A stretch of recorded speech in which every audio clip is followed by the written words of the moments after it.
무지외반증에 관해서 조금 질문을 드리려고 하는데요. 먼저 무지외반증에 대한 설명하고 원인에 대해서 말씀을 해주신다면은?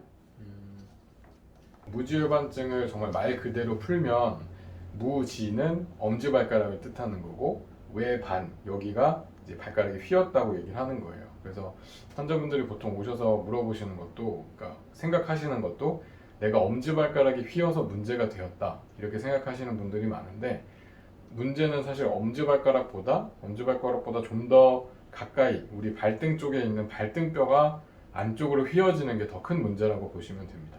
그래서 발가락을 움직일 때 쓰는 힘줄은 그대로인데 발등뼈가 안으로 휘어지게 되면서 힘의 방향이 달라지게 되고, 그로 인해서 엄지발가락이 바깥으로 휘게 되는 그런 것을 무지외반증이라고 한다고 보시면 될 것 같아요. 뭐 여성분들이 뭐 키높이 구두라든지 뭐 하이힐 때문에 이제 걸린다고 얘기를 좀 많이 하잖아요. 네. 뭐 남성분들도 이제 키높이 구두를 신거나 혹은 깔창을 사용하시는 분들이 많은데 그분들이 조금 많이 걸린다고 제가 좀 얘기를 들었거든요. 네. 일단 무지외반증은 선천적으로도 생길 수가 있어요. 그래서 선천적인 무지외반증도 있고, 즉 어렸을 때도 생기는 그런 무지외반증이 있고, 후천적으로 생기는 경우가 보통 이제 우리 흔히 하이힐병이라고 많이 얘기하게 되는데, 그만큼 이제 체중이 앞쪽으로 많이 실리게 되면 그만큼 엄지발가락 쪽에도 체중 부하가 많이 가기 때문에 상대적으로 좀 더 자주 생긴다고 생각이 되고요. 그래서 남자분들도 똑같이 정말 그런 키높이 구두라든지 이런 걸 신게 된다면, 그리고 앞에가 좁은 신발을 자꾸 신게 된다면 상대적으로 더 많이 생기는 것 같고, 남성 환자분들도 꽤 있습니다. 그래서 치료 없이 그 무지외반증을 방치를 한다면은 족부나 혹은 무릎까지도 혹시 영향을 줄 수가 있는 건가요? 네, 그렇다고 보시면 되고, 일단은 아까 말씀드렸듯이 엄지발가락 구부리고 펴고 할 때 밸런스가 무너지는 거기 때문에 힘이 한쪽으로 계속 치우치게 되면 그쪽 부분으로 관절염이 생겨요. 그래서 무지외반증을 치료하더라도 이미 관절염이 좀 생겨 있는 경우에는 통증이나 이런 게 남을 수 있죠. 그래서 무지외반증을 장기적으로 두게 되면 그럼 관절염이 오게 되고, 그러면 치료함에 있어서도 확실히 예후나 이런 게 좀 떨어질 수가 있고, 그리고 무지외반증으로 인해서 발 통증이 생기신 분들은 상대적으로 걸음걸이나 이런 게 달라질 수밖에 없거든요. 그렇게 되면 무릎 쪽이나 골반 쪽 이쪽에도 통증이 생긴다고 실질적으로 와서 말씀해 주시는 분들도 있어요.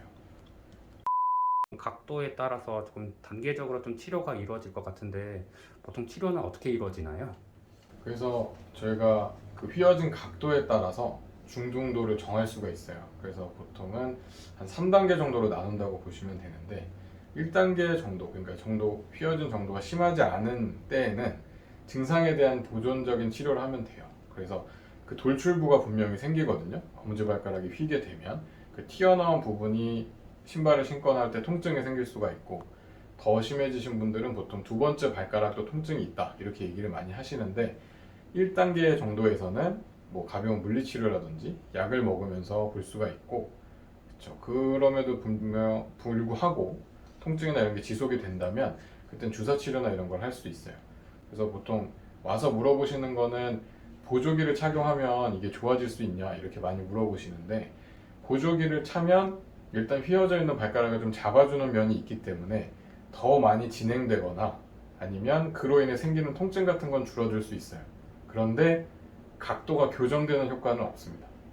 그래서 그 보조기는 딱 그 정도의 목적이다 생각하고 착용을 해주시면 되고, 그 이상 이제 2단계에서 3단계 넘어가거나 3단계가 되어 있으신 분들은 이제 수술적인 치료로 그 휘어진 부분을 바로 잡아야 되고, 요즘에는 그게 미세 침습 수술이라 그래서 좀 좋은 기구가 나오게 돼서 수술이 좀 더 간단해진 그런 경우가 그렇게 되었어요.